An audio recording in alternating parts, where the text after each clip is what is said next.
se for dito em uma frase, é uma coisa assim: a trajetória das mulheres radicais dos anos 60, 70, que chegam agora aos 60, 70 anos e enfrentam o último dos tabus, que é o envelhecimento.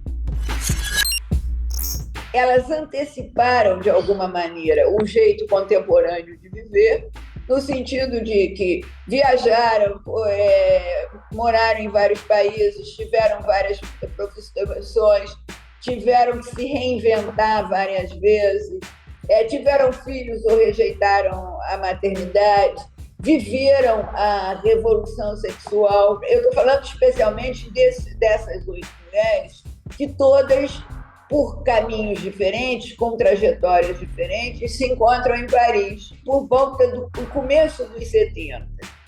E fundam um dos primeiros grupos feministas brasileiros. Aí, voltando um pouquinho atrás, quer dizer, elas saem vidas muito, muito curiosas, muito ricas e muito corajosas, de alguma maneira. Bom, por que esse livro agora? Porque até agora essa história, a história do exílio, foi contada como uma história de homens. As mulheres entravam nessa história assim, como aquelas companheiras que foram com eles.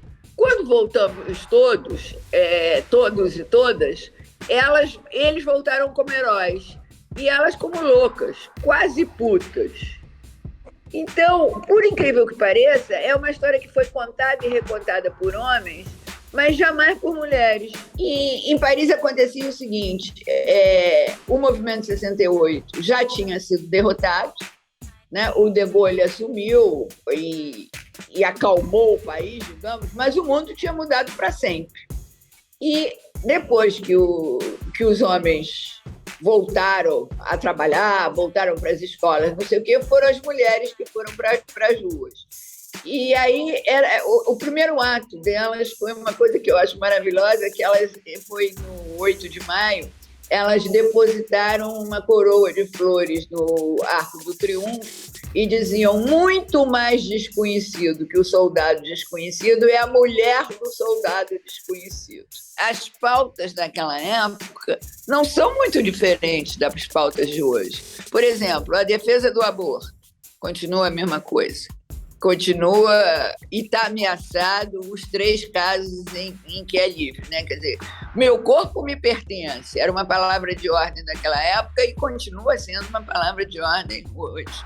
Contra a violência às mulheres.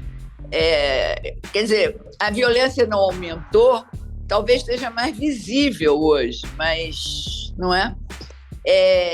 Por direitos iguais. Quer dizer, até hoje as mulheres ganham menos do que os homens. Contra o autoritarismo. Bom, a gente vive um momento de grande autoritarismo, de destruição das políticas públicas.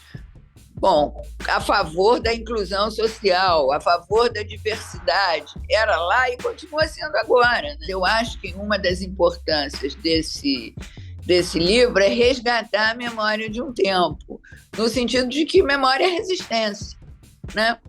E a outra coisa que eu acho que também é legal no livro é que ele mostra como é difícil a luta contra o autoritarismo, contra a ditadura, contra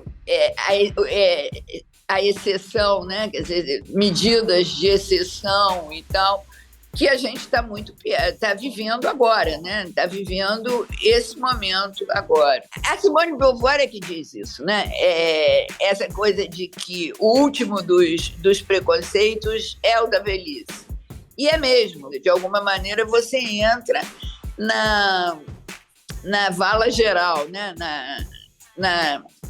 No preconceito, no olhar do outro que te vê como uma pessoa que não serve mais para nada. Quer dizer, antigamente era na época da menopausa, né? Na época que a mulher parava de poder ter filho, elas saíam da vida social. Hoje isso cresceu. E, bom, a gente está provando que é o contrário, entendeu?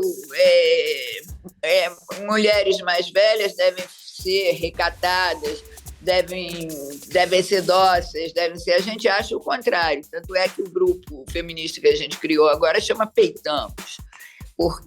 Peitamos porque vidas negras importam, peitamos porque há 4 décadas lutamos pela democracia, peitamos porque envelhecemos, mas não somos bem comportadas. Em vez de serem pessoas conciliadoras, nós chegamos à conclusão que temos que ser selvagens, reivindicativas, críticas.